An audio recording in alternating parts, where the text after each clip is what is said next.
ఈ షష్ఠి అనేదాన్ని కాలే అన్నదానికి విశేషణంగా గ్రహించడం అనేసి ఆరవ భర్తగా అని పొరపాటు పడ్డారు.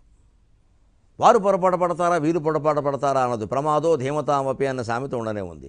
ఎంత మహానుభావులైనా పొరపాటు పడతారు. వ్యాసుని భారతంలో కూడా అటువంటి పొరపాట్లు ఉన్నాయి. మేము చెబితే బాగుండదు ఆ విషయాలు. వాల్మీకి రామాయణంలో కూడా ఉన్నాయి. చాలా ఇబ్బందులు పడుతున్నారు ఇప్పటికీ పండితులు పరిష్కరించలేక. ఎందుకంటే పొరపాట్లు కేవలం ప్రమాదో ధీమతామపి. వాళ్ళు అలాంటి పని చేయరని అడ్డగోలుగా మాట్లాడద్దు. ఎవరైనా పని చేస్తారు, పొరపాటు జరుగుతుంది. బ్రహ్మదేవుడు కూడా జరుగుతుంది. బ్రహ్మదేవుడు కూడా నిద్రలో పడబట్టే కదా వేదాలు ఎత్తుకుపోయిన సోమకాసురుడు. ఎవరికైనా జరుగుతుంది అది. శివరాత్రి నాడు విష్ణుమూర్తి కూడా అజ్ఞానంలో పడ్డాడు, కిందకు తవ్వుకుంటూ వెళ్ళాడు. జగన్మోహిని అవతారాన్ని విష్ణుమూర్తి ధరిస్తే శివుడు కూడా వ్యామోహంలో పడ్డాడు. ఇంకెవరు చేయరండి పొరపాటు చెప్పండి. మనం ముందే ఏవో మాయలు మహిమలు అంటకట్టేసి ఇంక విచిత్రంగా మాట్లాడడం ఇక్కడ.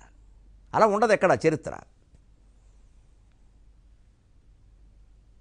అందుకని ఇలా అర్థం చేసి షష్ఠే కాలే, కాలానికి విశేషణంగా వాడిన దాన్ని మనిషికి విశేషణంగా వాడిన దానిగా పొరపాటు పడిన వాళ్ళు కొంతమంది.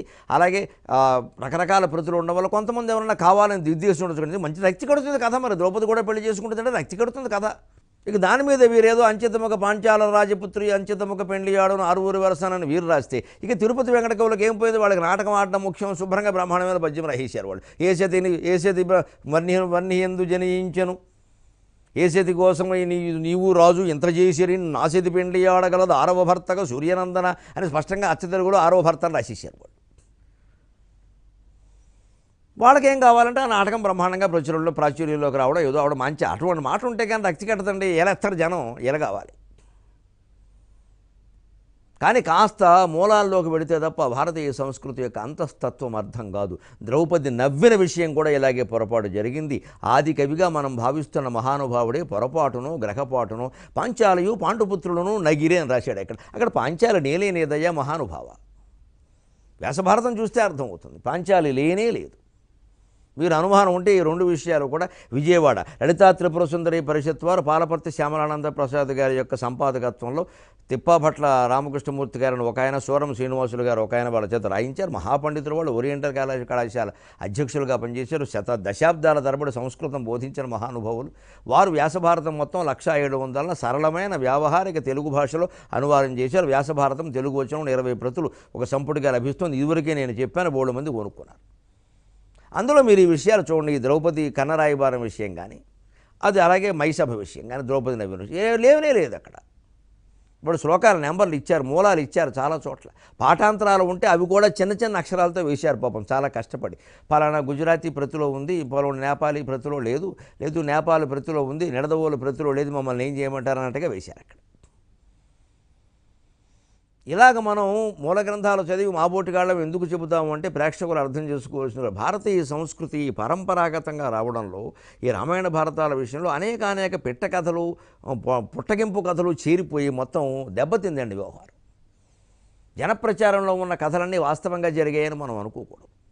దానికి ఉత్తర రామాయణమే పెద్ద ఉదాహరణ. లవకుశులను మహాపరాక్రమవంతులు చేసి లవకుశాన్ని సినిమా తీసేశారు. లవకుశులకు అంత పరాక్రమం ఏం లేదు. రామాయణం చదివితే అర్థమవుతుంది. లవుడు కుశుడు రాజైన తర్వాత దుర్జయుడైన రాక్షసుల చేతుల్లో ఓడిపోయాడు. రఘువంశంలో కాళిదాసే చెప్పాడు ఆ విషయాన్ని.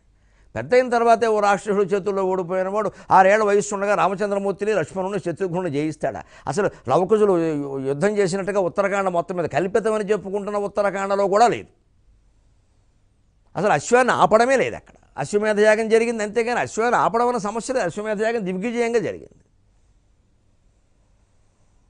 అశ్వాన్ని లవకుశులు ఆపనే లేదు, యుద్ధం జరగనే లేదు. అశ్వాన్ని ఆపేశారు, పెద్ద కథలు పుట్టేసి సినిమాలు తీసేశారు, మొత్తం సినిమా వచ్చారు.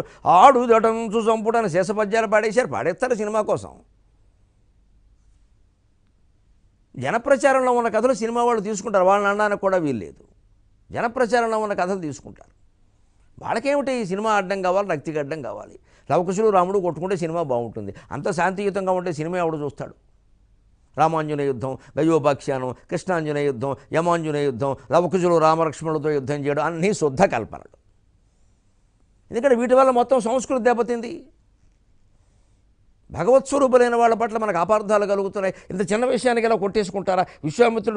వశిష్ఠుడి కంటే ముందు విశ్వామిత్రుడికి దండం పెట్టాడు రాముడు, వశిష్ఠుడికి దండం పెట్టాడు. అందుకని విశ్వామిత్రుడు కోపం. విశ్వామిత్రుడు అంత దుర్మార్గుడా?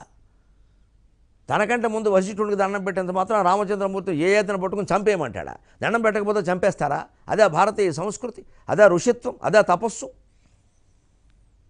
కానీ ఈ దౌర్భాగ్యపు నాటకాల వల్ల వచ్చిన ఇబ్బంది ఏమిటంటే మొత్తం జనంలోకి ఈ వ్యవహారాలన్నీ వెళ్ళిపోయి విశ్వామిత్రుడు అంటే ఒట్టి కోపిష్టే, తీసిబారాయి, అంతే. అలా అయిపోయింది చరిత్ర. మరి వాళ్ళ పట్ల గౌరవం ఏం కావాలి? మా పోటీగాడి క్షోభది ఆలోచింతురుగాక మీరు. సినిమాలు నాటకాలను బట్టి ఎప్పుడు పౌరాణిక చరిత్రలను నిర్ణయించకూడదు. వాళ్ళు నాటకీయత కోసం సినిమాటిక్ అంటారు, దానికోసం ఏదో టిక్ ఆడిస్తారు. మనం దానికి టకటకలు ఆడిపోకూడదు. అసలు విషయాలు మూల గ్రంథాలు చదివితేనే తెలుస్తాయి. నేను మొత్తుకుని చెబుతున్నా, అందరూ చదవండి బాబు, తెలుగులో ఉన్నాయి, సుఖంగా చదవండి, రోజుకు 1 గంట కేటాయించుకుని చదవండి, వాస్తవాలు మీకే తెలుస్తాయి. ఈ విజయ ముహూర్తం అంత పని చేసింది.